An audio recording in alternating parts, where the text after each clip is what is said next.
Hello everyone, Sara Raasch here. I'm the author of Snow Like Ashes and a member of the Valentines. Well, obviously I'm a member of the Valentines because I'm doing Cupid's arrow, and you don't really subject yourself to this kind of humiliation unless you're a Valentine. Today's Cupid's arrow is in from Jillian Schmidt, one of my most adored writer friends. Wah! As you could see by that, I am very devoted to this Cupid's arrow, and I was trying to get some of the stuff for the recipe prepared before I got going on this, and milk boils really quickly. Just that's my first cooking tip for you guys. Today's Cupid's arrow comes from one of my closest writer friends, Jillian Schmidt, and her arrow is that I'm supposed to profess my love to mine or one of my characters' favorite recipes, and I'm supposed to profess my love through a mock cooking show clip where I pretend to be a culinary celebrity or a book character. There isn't a whole lot of food in Snow Like Ashes. There's food in the next two books in the trilogy, but in Snow Like Ashes there's not a ton of eating going on. But there is a kingdom that my main character Mira goes to called Cordell. And what Cordell is really well known for is really expensive, really nice things. They're very wealthy kingdom. And one of their biggest exports is lavender. So I started Googling lavender recipes, and there's all kinds of ridiculous things you can make with lavender. But I found one that I thought would be really fun to show you guys, and I'll put the recipe down below the video so you can, if you really want to make it, you can see exactly the step-by-step things. And so I'm doing that recipe. I'm making you guys hot chocolate lavender hot chocolate, one of those combinations of words. Right after Jillian submitted her Cupid's arrow, she emailed me and told me about a YouTube cooking show called My Drunk Kitchen. And I think the timing of when she submitted her Cupid's arrow versus when she told me about this My Drunk Kitchen was kind of like she was trying to tell me something there. So I started watching My Drunk Kitchen, and it's basically what it sounds like. A girl gets drunk and cooks things. And it's pretty hysterical if you're over 21, because drinking before you're 21 is very, very bad. I know none of you good watchers have ever drank anything before you were 21.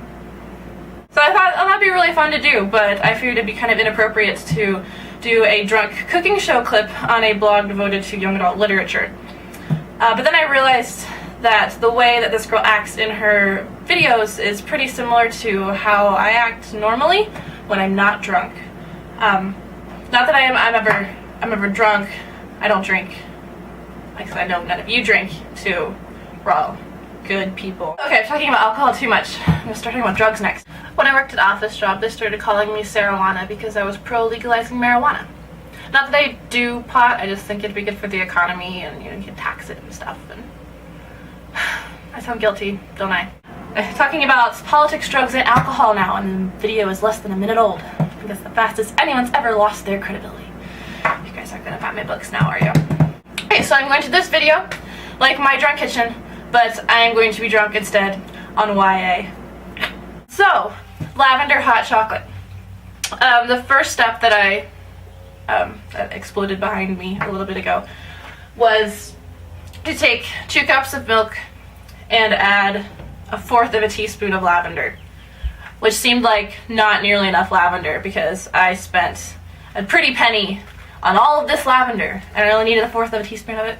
God, that stinks really bad. I mean, it smells really great, like lavender in my book in Cordell. Yeah. Hey, you know how like cinnamon has medicinal properties? Like, I don't even know what it is. Garlic has medicinal properties. It's supposed to help your heart or something. Does lavender have any medicinal properties? Oh God. You should absolutely not eat the lavender. I don't care what medicinal properties that has. Oh dear God. Oh, that tastes like spring and regret.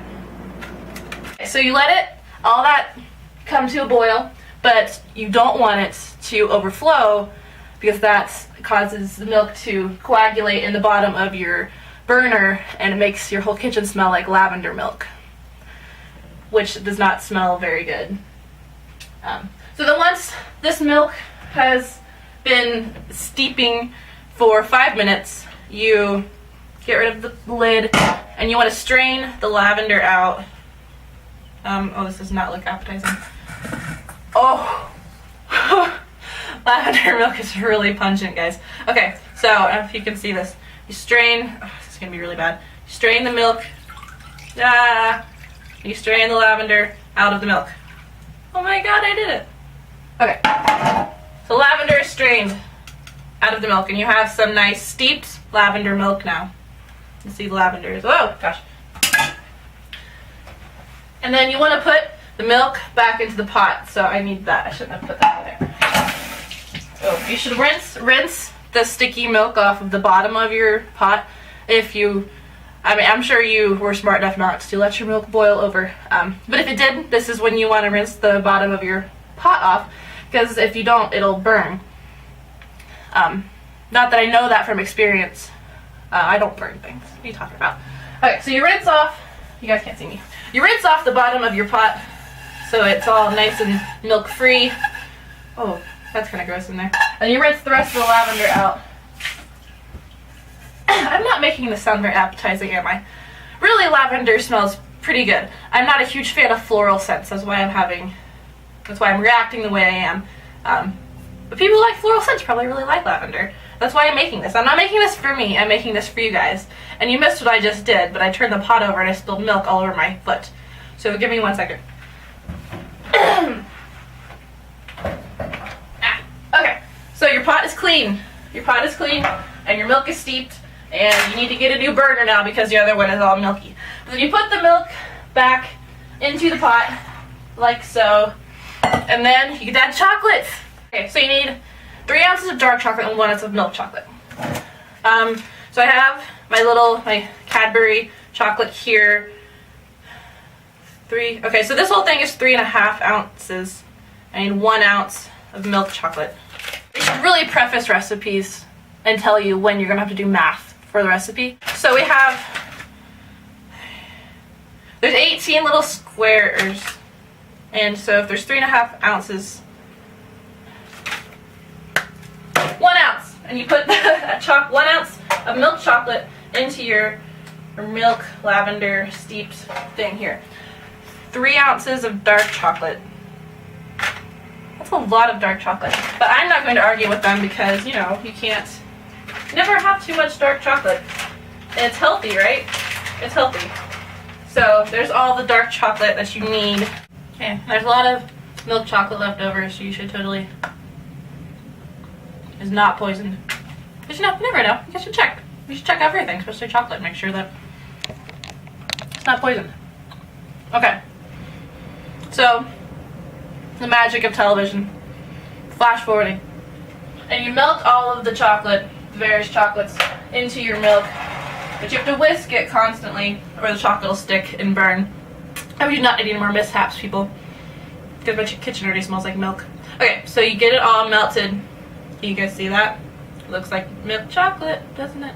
Alright, so then, to make the milk really frothy and delicious, you're supposed to either whisk it up a lot, or you shake it up a lot, or you can put it in a blender. I'm going to shake it, though, because that sounds like fun. So you pour. Oh, this is going to be bad, too. Hang on, I'm going to do this. Okay. You guys aren't allowed to laugh at me if this goes terribly, terribly wrong. Ah, no. Stay in the thing there. No! Okay. Whew. Only a few lives were lost. Alright, so you pour your milk into whichever thing you like to use, shaking it or blending it or whisking it or whatever. I'm using a shaker to shake it up. I realize this contradicts my earlier statement that I do not drink. I'm sorry about that, but there's really nothing I can do at this point. Okay, so you get everything securely on there, because if it's not securely on there, it'll burn you, and that won't feel good. Okay, I'm a little scared. Ah! Do you guys see that? The heat apparently does not like to be shaken, and my kitchen is now covered in hot chocolate. Okay, to my fiance, if you're watching this, I'll clean all this up right after I finish my video. You guys see that? It got all the way up to my ceiling. It's chocolate on my ceiling. Oh my gosh. I didn't realize this was going to be such events. But yeah, so I totally lied. I stopped the video and cleaned up my kitchen except for the ceiling because I'm OCD and I couldn't work with a kitchen covered in chocolate. It's all over my cereal! Guys, you see this? There's chocolate on my Honey Smacks. Oh my gosh! Okay. So the chocolate, I don't even know what's going on with this now. It's shaken or something, it's frothy. Can you guys see the frothiness of the chocolate? Can you see it? Maybe? I don't know, you're not responding. Okay, but so that's basically done then, and you just pour it into your mug. Oh, look at that, that's like a perfect serving size. So nice.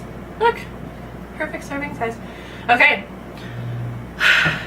I'm very sad that this turned out so explosively. I'm gonna try this now. Lavender Hot Chocolate. Let's see how this is. That was really hot.